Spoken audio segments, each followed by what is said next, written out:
Hello tax payers, easy tax पे आपका स्वागत है। आज हम आपको बताने वाले हैं कि टीडीएस का पेमेंट कैसे किया जाता है। सबसे पहले हम इनकम टैक्स पोर्टल पे जाएंगे। वेबसाइट का नाम है www.incometax.gov.in। यहाँ पर जाने के बाद हम होम पेज पे जाएंगे। अगर आपको टीडीएस या फिर और किसी भी प्रकार का टैक्स पे करना है तो मैंने आपको डिस्क्रिप्शन में नंबर दिया है, वहाँ पे आप कांटेक्ट कर सकते हैं। होम पेज पे जाने के बाद आपको दो ऑप्शंस मिलेंगे। पहला है ई पे टैक्स और दूसरा है जो कि आप लॉगिन करने के बाद पे कर सकते हैं। ई पे टैक्स ये एक ऑफलाइन टूल है, बट मैं आपको सजेस्ट करना चाहूँगी कि आप लॉगिन करके ही टीडीएस का पेमेंट करें। इससे आपको ये फ़ायदा होगा, पेमेंट के सारे डिटेल्स जैसे कि आपने कौन से बैंक से पे किया है, कब किया है और आपका पेमेंट का जो भी स्टेटस है वो आपको लॉगिन करने के बाद पता चलेगा। उसके बाद हम ई फाइल में जाके ई पे टैक्स पे क्लिक करेंगे। ई पे टैक्स पेज पे आने के बाद आपको यहाँ पर 4 ऑप्शंस दिखेंगे। सेव ड्राफ्ट, जनरेटेड चालान, पेमेंट हिस्ट्री, चालान स्टेटस इंक्वायरी। इनके बारे में जानने के लिए आप हमारे साथ बने रहिए। अब हम न्यू पेमेंट पे क्लिक करेंगे। वहाँ पर हम असेसमेंट ईयर सिलेक्ट करके टीडीएस पेमेंट के लिए टीडीएस पे जाके प्रोसीड करेंगे। आज हम TDS on professional fees paid करेंगे, जिसके लिए हम सेक्शन 194J सिलेक्ट करेंगे, जिससे TDS on professional fees paid किया जाता है।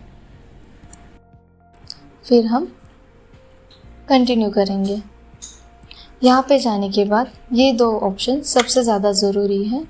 अगर आप कंपनी है तो आप कंपनी डिडक्टिव सिलेक्ट करेंगे। अगर आप कंपनी नहीं है तो अदर दैन डिडक्टिव सिलेक्ट करके कंटिन्यू कर सकते हैं। इसके बाद हम टैक्स में आपका जो भी है वो टैक्स अमाउंट डालेंगे और कंटिन्यू करेंगे।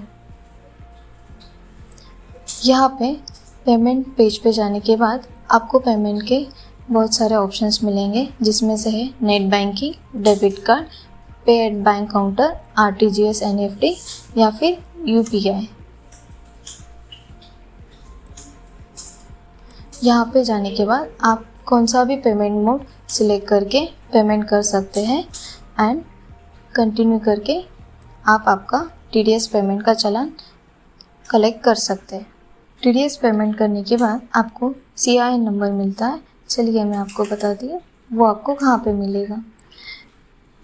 ई पे टैक्स पे आने के बाद जनरेटेड चालान्स पे आप अगर जाएंगे तो आपको रिकॉर्ड मिलेगा जो चालान आपने बना के रखे हैं बट उनका पेमेंट नहीं किया है।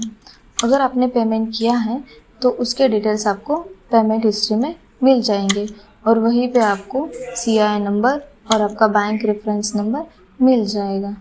उसके बाद अगर हम यहाँ पे 3 डॉट्स पे क्लिक करेंगे तो हमें डाउनलोड, कॉपी और व्यू डिटेल्स, डाउनलोड में जाने के बाद हम उस चालान को डाउनलोड कर सकते हैं। कॉपी का ऑप्शन इसलिए है कि आप वो सेम चालान फिर से कॉपी करके न्यू पेमेंट कर सकते हैं।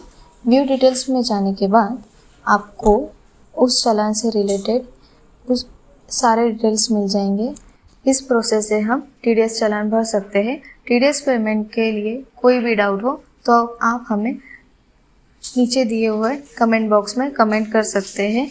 अगर आपको ये वीडियो यूज़फुल लगे तो लाइक एंड सब्सक्राइब करना ना भूलें। Thank you.